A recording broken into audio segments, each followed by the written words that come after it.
ದಿನಾಂಕ 11/2/2025 ಅಶೋಕ್ ಭೋಜಪ್ಪ ಗಣಾಚಾರಿ ಇವರೊಂದು ದೂರನ್ನು ಕೊಟ್ಟಿದ್ದರು.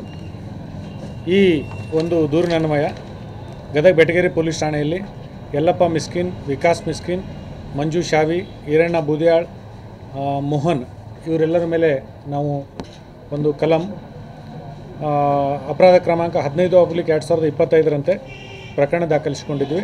ಕಲಂ 336 sub class 2, 336 sub class 3, 318 sub class 4, 308 sub class 2, 352, 351 sub class 2 and 3 read with 3 sub class 5 BNS ಕಾಯ್ದೆಯಡಿಯಲ್ಲಿ ಪ್ರಕರಣವನ್ನು ದಾಖಲಿಸಿಕೊಂಡು ತನಿಖೆ ಕೈಗೊಳ್ಳಲಾಗಿತ್ತು. ಈ ಕುರಿತು ನಾವು ವಿವಿಧ ತಂಡಗಳನ್ನು ರಚನೆ ಮಾಡಿ ಸುಮಾರು 12 ತಂಡಗಳನ್ನು ರಚನೆ ಮಾಡಿ 13 ಸ್ಥಳಗಳಲ್ಲಿ ಶೋಧನೆಯನ್ನು ಕೈಗೊಂಡಿದ್ದೀವಿ. ಅಂದರೆ ನಮಗೆ ತನಿಖೆ ಸಮಯದಲ್ಲಿ ಇನ್ನೂ ಹೆಚ್ಚಿಗೆ ಮಾಹಿತಿ ಸಿಕ್ಕಾಗ ಮತ್ತು ಹೆಚ್ಚಿನ ಸ್ಥಳಗಳಲ್ಲಿ ನಾವು ಶೋಧನೆಯನ್ನು ಕೈಗೊಂಡು ಒಟ್ಟು 4,80,98,625 ರೂಪಾಯಿ ಅನ್ಅಕೌಂಟೆಡ್ ಮನಿ ಸಿಕ್ಕಿದೆ. 992 ಗ್ರಾಮ್ ಸುಮಾರು 79 ಲಕ್ಷ ಕಿಮ್ಮತ್ತಿನ ಚಿನ್ನಾಭರಣಗಳು ಸಿಕ್ಕಿದೆ. 600 ಬ್ಲ್ಯಾಂಕ್ ಚೆಕ್ಗಳು ಸಿಕ್ಕಿದೆ ಅಥವಾ ಹಾಫ್ ಫಿಲ್ಡ್ ಅಥವಾ ಬ್ಲ್ಯಾಂಕ್. ಆಮೇಲೆ 650 ಬಾಂಡ್ಗಳು ಸಿಕ್ಕಿದೆ, ಖಾಲಿ ಬಾಂಡ್ಗಳು ಅಥವಾ ಹಾಫ್ ಫಿಲ್ಡ್.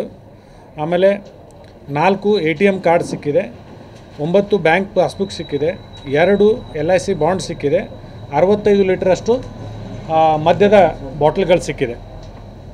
ಸೊ ಈ ಒಂದು ತನಿಖೆಯ ಸಮಯದಲ್ಲಿ ನಮ್ಮ ಜಿಲ್ಲೆಯ ಅಡಿಷನಲ್ SP ಅವರಾದಂಥ ಶ್ರೀಯುತ ಸಂಕದವರು, DSP ಅವರಾದಂಥ ಶ್ರೀಯುತ ಇನಾಮದಾರವರು, ಶ್ರೀಯುತ ಸಜ್ಜನ್ರವರು, ಇನ್ಸ್ಪೆಕ್ಟರ್ ಆದಂಥ ಶ್ರೀಯುತ ಧೀರಜ್ ಸಿಂಧೆ ಅವರು ಮತ್ತು ಸಂಗಮೇಶ್ ಶಿವೋಗಿ ಅವರು ಮತ್ತು ಇನ್ನೂ ಜಿಲ್ಲೆಯ ಕೆಲವು ಇನ್ಸ್ಪೆಕ್ಟರ್ಗಳು ಮತ್ತು PSIಗಳು, ಬೆಟಗೇರಿ PSI, ಎಕ್ಸ್ಟೆನ್ಷನ್ PSI, ನಮ್ಮ ಟೌನ್ PSI, ರೂರಲ್ ಮತ್ತು ಜಿಲ್ಲೆಯ ವಿವಿಧ PSIಗಳು ಮತ್ತು ನಮ್ಮೆಲ್ಲ ಸಿಬ್ಬಂದಿಗಳು ಇದರಲ್ಲಿ ಭಾಗವಹಿಸಿ ಈ ಒಂದು ಕಾರ್ಯವನ್ನು ಮಾಡಿದ್ದಾರೆ, ಉತ್ತಮ ಕಾರ್ಯವನ್ನು ಮಾಡಿದ್ದಾರೆ.